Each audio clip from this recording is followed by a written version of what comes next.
Fernando, buenos días, gracias por estar con nosotros esta mañana. Hola Diego, muchas gracias por la invitación. Bien, a ver, Fernando, más allá de las repercusiones, el rechazo enérgico de autoridades bolivianas, pedido de informes por parte de la Cancillería, ¿qué no estamos viendo de lo que ocurrió? ¿Qué más desató estas declaraciones? Bueno, decepcionantemente, alguna parte de los usuarios de las redes sociales bolivianos se sumaron o se alinearon con las declaraciones de Cordero, ¿no? Esto es un índice, un síntoma de los problemas de racismo que existen dentro del país, ¿no?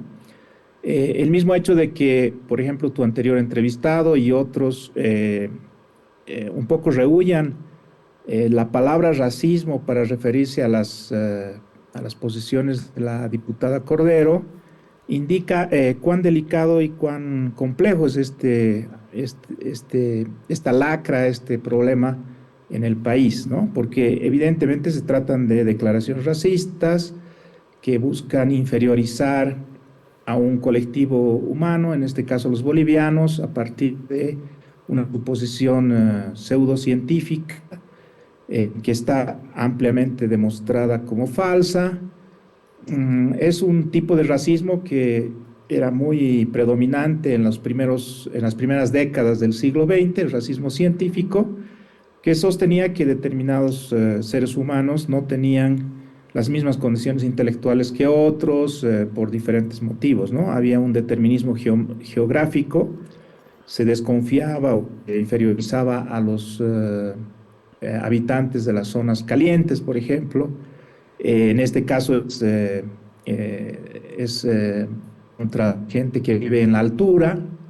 En fin, entonces se trata evidentemente de racismo, ¿no? Y sin embargo, de eso no ha sido rechazado necesariamente como tal por parte de algunos sectores de Bolivia. En mi opinión es porque ellos también consideran que hay, digamos, inferioridad de parte de ciertos sectores bolivianos, ¿no?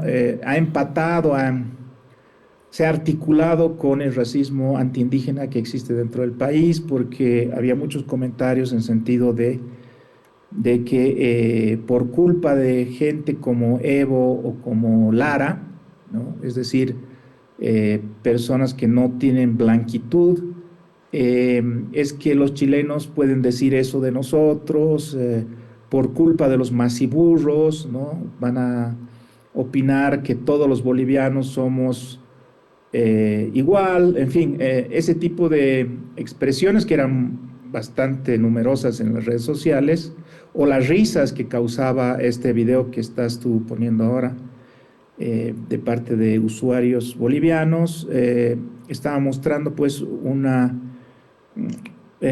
otra expresión de racismo, en este caso a propósito de un racismo foráneo, ¿no? Bueno, y lo que llama la atención, Fernando, no sé si lo llegaste a escuchar al alcalde de Cochabamba y ex candidato a la presidencia, Manfred Reyes Villa, uno de los derrotados, decía textual: no por las declaraciones irresponsables de un sector boliviano, refiriéndose a Rodrigo Paz, se puede decir que todos los bolivianos somos ignorantes, porque vivimos en el altiplano. O sea, los que sí dicen eso, sí son, pero los que no, como el irresponsable de Rodrigo, o sea, aquí el irresponsable es Rodrigo Paz, según Manfred Reyes Villa, ahí están las declaraciones. El responsable es Rodrigo Paz por querer proponer la legalización de autos chutos. Tal vez alguien tendría que decirle que Tuto Quiroga también está proponiendo legalizar los autos chutos. Entonces ya ahí la totalidad del arco político diríamos que es boba, ¿no? Sí, muy débiles, muy tímidas y equívocas las declaraciones de Manfred, aunque él dijo que se trataba de una expresión de ignorancia de parte de la señora Cordero. Relativizó la dureza de esta acción racista al justificar la misma en una supuesta mala posición o una medida irresponsable de parte de algunos bolivianos, ¿no? Se trata simplemente de racismo, porque sale más allá del debate al que dio origen e intenta justificar desde una perspectiva inferiorizante, estereotipante a los bolivianos, ¿no? Entonces, la respuesta correcta, pero que es muy difícil de asumir en un país con tanto problema de racismo como el nuestro, es rechazar contundentemente las declaraciones racistas de la señora Cordero y además, eh, digamos, unificar nuevamente a los bolivianos en torno a nuestra propia identidad, nuestro propio orgullo nacional y demás, ¿no?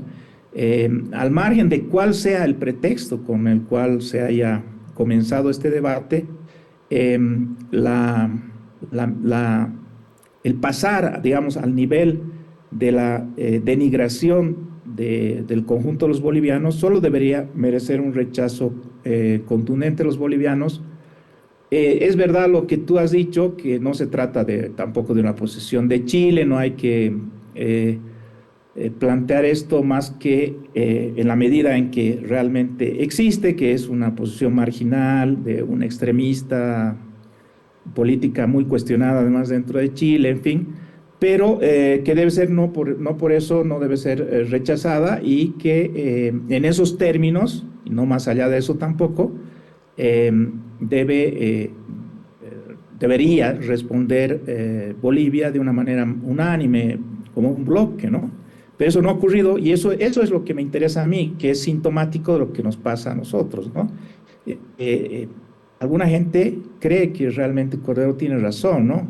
Aunque no lo razone de esa manera, no lo verbalice así, en el fondo siente que algunos bolivianos, ¿no? Son inferiores o que son menos inteligentes o que no merecen, ¿no?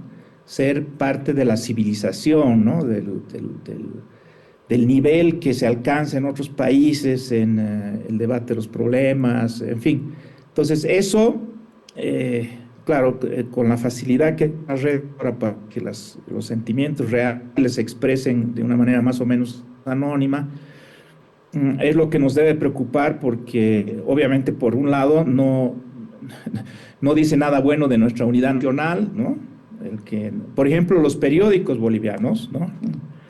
Eh, Han mencionado este evento con un asepticismo, con una asepsia, que es un poco sorprendente, ¿no? Si algún boliviano notable hubiera expresado opiniones racistas en contra de chilenos o de Chile, seguramente La Tercera, el Mercurio hubieran salido con titulares muy contundentes acerca de expresiones racistas de parte de un boliviano, en fin. En cambio, en nuestros periódicos no ha aparecido así, en la mayor parte de ellos, ¿no? En otros sí, pero eso también indica, ¿no? Que, o sea, se habla, por ejemplo, un periódico dijo, eh, inicia una polémica la señora Cordero, ¿no? No está iniciando ninguna polémica porque no hay nada que polemizar, o sea, lo que ella está diciendo es inaceptable, es contrario a los derechos humanos, es contrario a los valores de la sociedad democrática moderna, en fin, no hay ninguna polémica que hacer. Y sin embargo, así se ha presentado como una noticia más o menos objetiva que habría que cubrir, ¿no? Yo creo que en este caso, aunque yo soy partidario de que los periódicos no se moje mucho en la opinión, yo creo que en este caso debía haberse expresado cierto sentimiento nacionalista que no lo he visto, la verdad. Y eso indica lo que estoy señalando y también que estamos en una situación coyuntural complicada porque vienen las elecciones, entonces nadie quiere comprometerse con un bando o con el otro, ¿no? Fernando, ¿por qué nos cuesta tanto entender que somos un país diverso? Es decir, por qué el racismo es algo tan presente y nos cuesta decir a alguien cuando tiene una actitud como esta, decirle, oiga, usted es un racista? ¿Por qué? ¿Dónde entiendes, Fernando, que radica la dificultad para entender esta Bolivia tan diversa y tan morena, además? Es un tema muy doloroso, Diego, ese es el problema, ¿no? Es doloroso para las víctimas del racismo porque implica discriminación histórica contra ellas. Entonces las víctimas intentan zafarse haciendo de cuenta de que no existe, ¿no? El racismo y que no ha afectado a sus padres, abuelos, en fin. Es doloroso también para las élites porque implica un privilegio del que no pueden desprenderse y al mismo tiempo no quieren razonar sobre ello, entonces lo niegan, ¿no? El negacionismo del racismo es muy común, señalan que es solamente un grupo de políticos que intentan dividir los mexicanos con este discurso, se han escrito artículos, libros para negar eh, digamos, la legitimidad de la denuncia del racismo, considerándola muy subjetiva, muy poco fundamentada, en fin, hay un negacionismo general, ¿no? Y ahora también lo vemos cuando, bueno, hay que señalar las cosas con su nombre, ¿no? También en los campos deportivos a veces hay expresiones, ¿no? Y acciones que son racistas y que no son procesadas en Bolivia normalmente como racistas, sino como hechos de violencia, en fin. Entonces es muy doloroso para todos. Yo que estoy trabajando en esto hace ya muchos años, noto siempre que cuando hablo del racismo causo incomodidad, ¿no? Hay incomodidad no solamente entre los descendientes blancos bolivianos, que son eh, normalmente los que desprecian, ¿no? Sino también entre los despreciados, ¿no? Que procuran no, no tomar en cuenta este eje, digamos, de división y de violencia, de confrontación que tenemos, sino sustituirlo por otros, como diferencias políticas, ideológicas, de clase, en fin, ¿no? Es complicado para todos, pero tiene que ser abordado porque de otra manera no vamos a curar a una sociedad que está rota, ¿no? Y no vamos a encontrar tampoco cuáles son las causas más, más básicas, digamos, de muchos de los comportamientos sociales que ocurren en nuestro país y los comportamientos políticos, entre ellos los resultados de la última elección, ¿no? Que justamente en La Razón voy a publicar una columna este domingo en la cual yo propongo una interpretación de los resultados de la última elección como una expresión de un clivaje identitario, ¿no? De una contradicción étnico-racial. Eh, es un tema que ya han tocado, pero que en general tampoco se quiere discutir, ¿no? Bien, Fernando, a propósito del domingo, con lo que acabas de decir, esta columna saldrá en el papel, porque estaremos nuevamente con el papel en las calles desde este domingo. En un momento en el que todo es digital, nosotros volvemos una vez a la semana con el papel, algo que nos habían pedido demasiado. ¿Cómo recibes, Fernando, este retorno del papel los domingos? Y bueno, con tu columna que estaremos justamente hojeando, ahora sí, hojeando este próximo domingo 14. Me alegra muchísimo, Diego, y los felicito. Es un placer para quien escribe y para quien lee, pues hacerlo a través del papel, ¿no? Para mí es muy valioso el poder dejar algo que queda, ¿no? Eh, y por el otro lado, para el lector es mucho más interesante y más valioso también, más educativo, me parece, el poder ver el conjunto de propuestas periodísticas y no verlas fragmentariamente como ocurre en lo digital, ¿no? Lo digital no puede eh, sustituir esa visión de conjunto que presenta el periódico impreso, ¿no? Por ejemplo, digamos, en el animal político, ¿no es cierto? El hecho de ver 2 o 3 columnas sobre un mismo tema en una misma página con una fotografía que las unifica. Eso se pierde en lo digital, desgraciadamente, y también la permanencia, ¿no? Es decir, bueno, hay que tener suerte para que algo que has escrito solamente en digital perdure, ¿no?